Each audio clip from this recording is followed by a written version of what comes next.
Pain heals. Chicks dig scars. Glory lasts forever. Oh my goodness. DeWanna Bonner is absolute trash. Shout out to the Fever fans. Alyssa Thomas is garbage. And Kaleah Copper is a weak ass, soft, entitled child. And Philly, we disown her, don't we? Yeah, we got together and we disown Kaleah Copper. Welcome back to the channel. Thank you for being here. Appreciate all your support. Hope you're having a fantastic day. Shout out to the 19. Huge win last night for the Indiana Fever against the now hated Phoenix Mercury. And we'll touch on some of the game stuff in a minute, but I really want to talk about a couple of things with Bonner and Thomas and Copper because this is absolutely wild. And I want to talk about both the good and bad that brings for the WNBA. So first, and this is why I said shout out the Fever fans, because I was less than 50-50 that they would actually boo DeWanna Bonner, but they did when she entered the game. So we're going to take a listen. Foul on Sophie Cunningham. That is her first team second. Coming in for Phoenix number 14, DeWanna Bonner.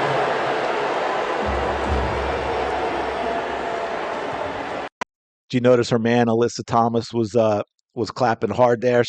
That got her up in her feels, man. She didn't like the woman that she dominates and abuses mentally to get booed. Only she can treat her like that. Oh my goodness. So yeah, so that was DeWanna Bonner's entrance into the game. And then we also had this Alyssa Thomas. Again, has a very low emotional IQ. And this is a problem for a lot of players in the league. They simply are incapable of controlling their emotions. They cannot control their feelings. So again, Fever fans just booing and she's yapping with the fans and she's all upset because she's a tough guy. And that is all she is, right? And there's her the woman she dominates and abuses mentally. And I know that's alleged, but from everything I see, that is the type of relationship that we've got going on here. Alyssa Thomas definitely plays that role. And DeWanna Bonner, for some other reason, she has serious mental health issues and she likes to be treated poorly. And that is my psychology TED Talk. Hey, I took some psychology courses in college, so I'm definitely qualified to talk about these things. But yeah, this is absolutely this is the behavior we get. And again, this is mild, normal fandom. It's absolutely wild. And then we got another one that we have to absolutely touch on. And by the way, I just point this out because there was I don't know who this is, but this is another journalist. They shouldn't be allowed to do this. I've never interacted with her. Ken Swift, shout out to Ken, is how I found out because he posted that she had him blocked. And I'm like, oh, I'm going to check then, even though I'd never heard of her. And as you can see, she has me blocked as well. But she is the one that posted this. And this is why y'all not like us, Kaleah. This is why we're disowning Kaleah Copper, because this is embarrassing that someone this soft and this pathetic can say that they're from Philadelphia. I don't believe that anymore. I think she fudged her history. There's no possible way this is an athlete that came from Philadelphia, and you will hear why here in a second. We're going to talk about this. I think she handled it well. I mean, I don't understand, like she a legend and just all the things that she's done for the league. And just the disrespect, I can't get down with it. They booed her. She didn't say a word to the crowd. Um, People talk some trash to her, but we had her back. But it's just very distasteful for what their fan base is doing. As far as when it comes to DB, because it's just like she's just the sweetest soul. And the situation didn't work for her, and that's just not what she wanted or whatever. But it's just we don't need all of that. It's just unnecessary. We don't need all of that. We don't need a fan base booing a rival player who treated them like absolute garbage. The WNBA has the highest percentage of unlikable people, of stupid people, of entitled people, of soft people, of any group you could put together in the entire world. Nothing that she said is this to me. This is pathetic. Kaleah Copper, aka Wig Lady, you are a soft, pathetic human being. I mean that sincerely. I mean that respectfully. First of all, DeWanna Bonner has done nothing for the league. She got paid to play basketball for a living. She didn't grow the league. She didn't volunteer to play. She didn't do anything for the league. The league provided her. Oh, I shouldn't even say that. The NBA, the men of the NBA, provided her with a job playing basketball. There is no disrespect. This is the dumbest stuff I ever heard. This I said, you can't be from Philly. Any of you, you can let me know in the comments below because I'm sure you all have them. But I mean, I could talk about the Eagles and the Cowboys, the Sixers and the Celtics, the Phillies and well the Braves and the Mets. And you could go on, and a lot of others haven't. I mean, I don't know if it's as big now because the Raiders haven't been very good for a while, but the Chiefs Raiders for a long time, division rivals, they absolutely hated each other. That is simply the way that it is. Packers, Vikings, or Packers, Bears. I mean, usually any longtime division rivals, you get that bad blood, and it is perfectly normal, even without what DeWanna Bonner did, by the way. And if you don't get it, here, let me fill you in. DeWanna Bonner, absolute clown that she is, who cannot function without Alyssa Thomas being attached to her hip because she never grew up. She's emotionally stunted. She couldn't go to Phoenix with AT, so they devised a plan. The Mercury and Thomas and Bonner say, hey, go to the Fever, because if there's any team in the league we want to screw over, it's Indiana, because we're irrational and jealous and stupid and envious and all those things. So we're going to go to Indy and pretend to sign with them, and the fans are going to throw their arms wide open, be great, accept us, love us, and all that. Right, DeWanna Bonner? Because you were treated like no athlete in the WNBA has been treated other than, say, Indiana Fever players ever. And you stabbed those people in the back in one of the most disgusting ways possible because you knew you were going to Phoenix. So you played a few games. I think you threw those games. That's my opinion. I think you threw those games. And then when there was enough cap space in Phoenix because we're far enough into the season, you up and left. You said, oh, you can trade me, but I'm only going to these couple teams. You made it impossible for Indiana to even get anything for you because what you could have done was just played for Indiana, played well, and then they could have just traded you. You didn't have to get into anything else because they could have just, in contacting teams, they could have been like, hey, look, the system we're running, the players we have, this with DeWanna Bonner's, she can still play, but it's not working out here because she's not fitting into what we want to do. So we just want to let you know that she is available for anyone that is interested. Let me know what you're thinking in terms of trade value back, and we'll go from there. And we could have at least gotten something for DeWanna Bonner, even if it was like a pick 2 years from now. But no, you didn't do that. So Kaleah Copper is either one of the dumbest people on the planet, or she's flat out lying and trying to manipulate the media with this sob story. And I think, yeah, it's probably a little of both. I don't think Kaleah Copper knows what it's like to play the role of anything else but a victim. That's what we're seeing in the WNBA. That's clearly what she's done here. Woe is me. Oh my gosh, these fans, they're so terrible. And again, she wouldn't be talking about like this if there were other fans. I mean, again, we are talking about fans booing an opposing player. That's it. I want you to let that sink in that this is the reaction. This is what the WNBA is like, folks. They need to be dragged kicking and screaming into professional sports. This is why they can't stand all these fans that Caitlin Clark brought, because they're real sports fans. The WNBA has never been a real sport. They don't want fans judging them. They don't want fans criticizing. They don't want fans booing. Hell, for opposing players, the Indiana Fever fans cheering is terrifying for them. It is absolutely wild. Right. And so you go, Kaleah Copper on the Fever's crowd. I can't get behind it. She's a legend. It's distasteful. Masterclass in how to get a fan base to hate you. Step 1, get brought on with a max contract to the team with the WNBA's largest fan base. Step 2, reach a major career goal within your first games and be celebrated amazingly by fans and teammates. Step 3, realize that you can't hang and lose your starting position and want out.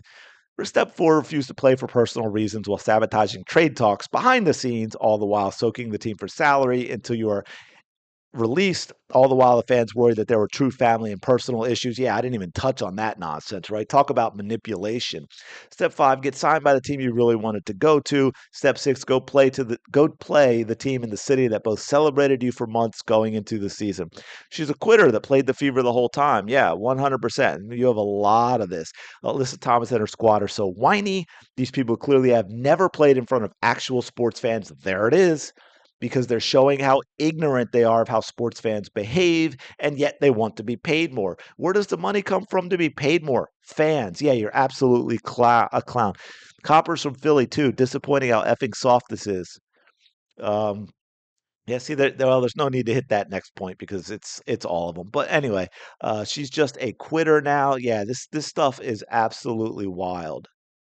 But the internet, and see, this is what they never had before. Because before Caitlin Clark, this right here, this masterpiece, never would have happened.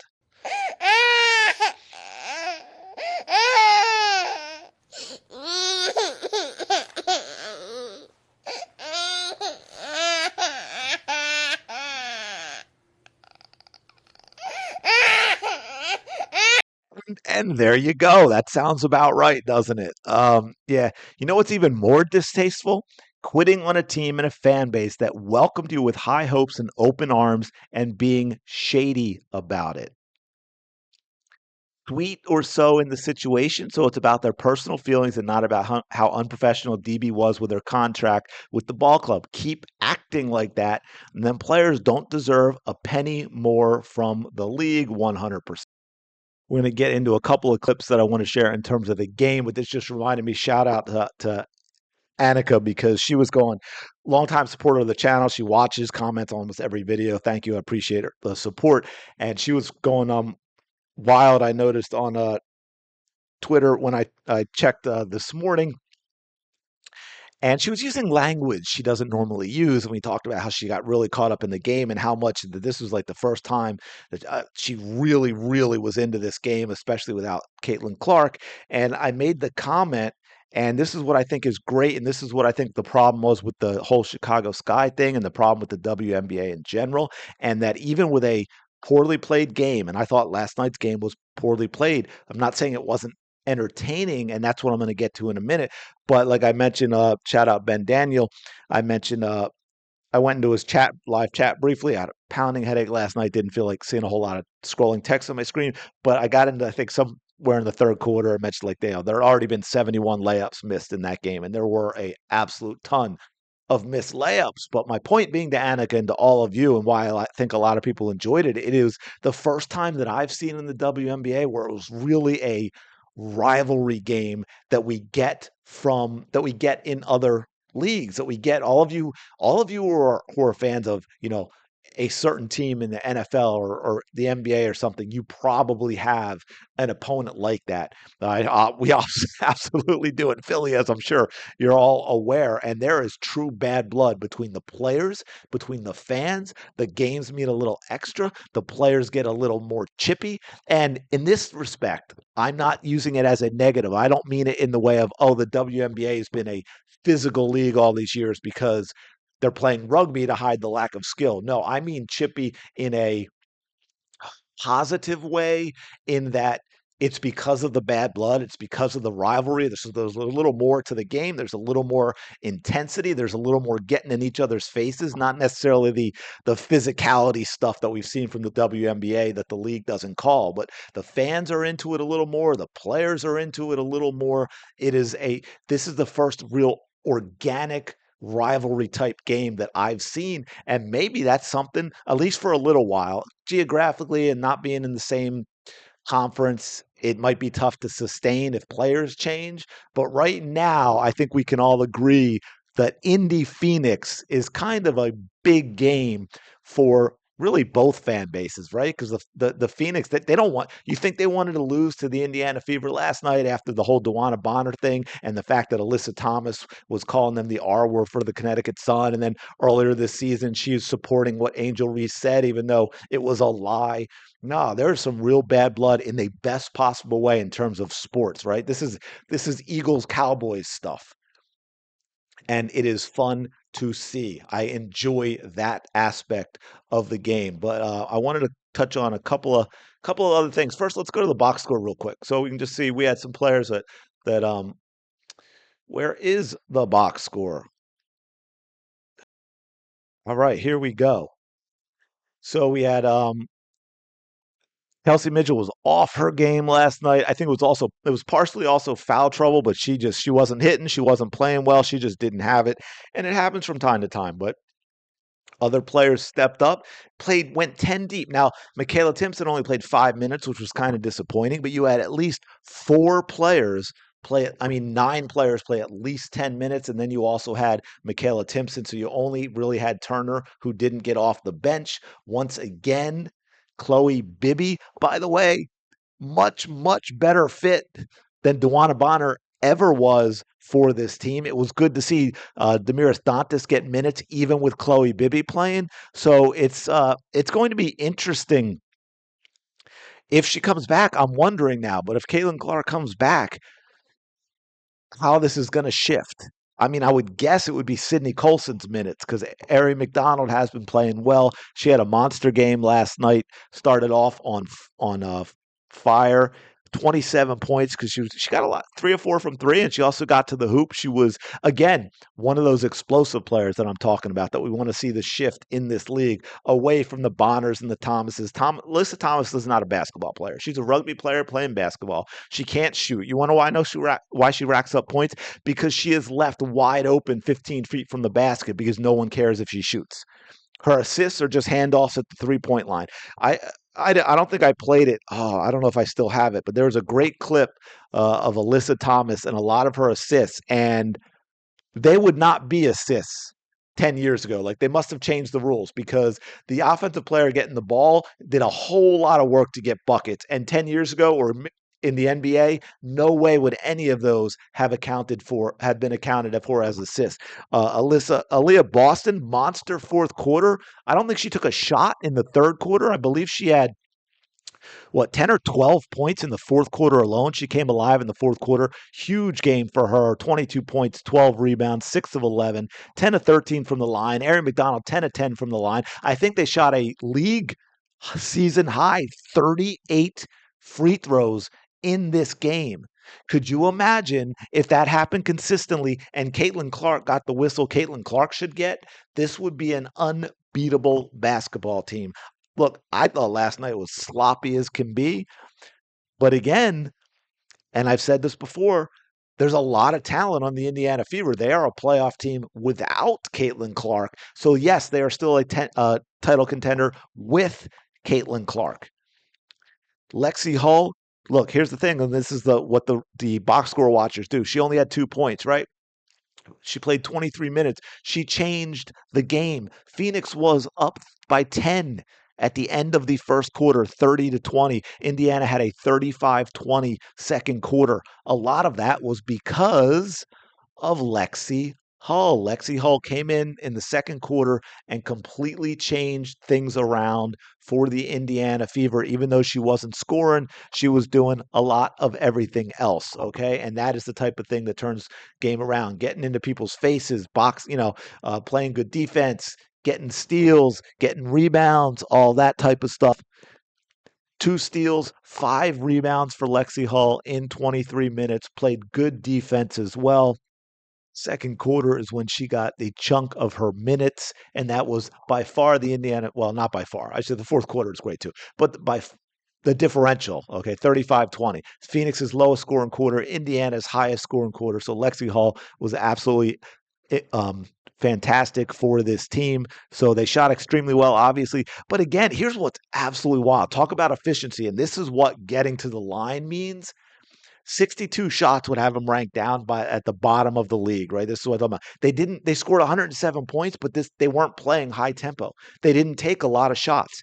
They made the shots they took, and they were 32 of 38 from the line, and that is why they had 107 points. 107 points on 62 shots is absolutely insane.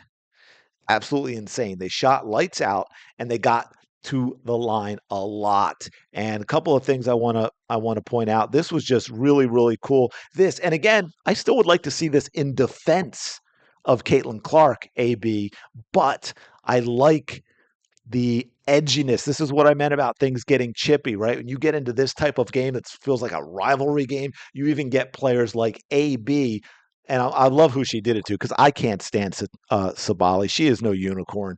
Anyway, but AB is like, she's trying to foul. She foul. AB's like, yeah, man, get. She's staring at. She's like, get out. Yeah, you clown. Run away from Texas because it's terrifying. Anyway, that's. But AB's like, what are you doing? Get off of me, you absolute clown. And then but we had a couple of things. This, I thought I had another angle, and again, I believe this is Sabali, and I don't even know that this was called, but I know when she went to the bench, Sophie Cunningham was absolutely bleeding. So she got, watch it, boom, elbow. Yep, ouch. That should be an offensive foul, and she got whacked pretty good on that. And yeah, they showed her late. Yeah, there it is. Yeah, they didn't show it much, but yeah, that hurts. Luckily, in a way, luckily it was the mouth and not the nose. But that's the type of edge we need. Like she's like, whatever. And then this, I got to show you this because this is so insanely good.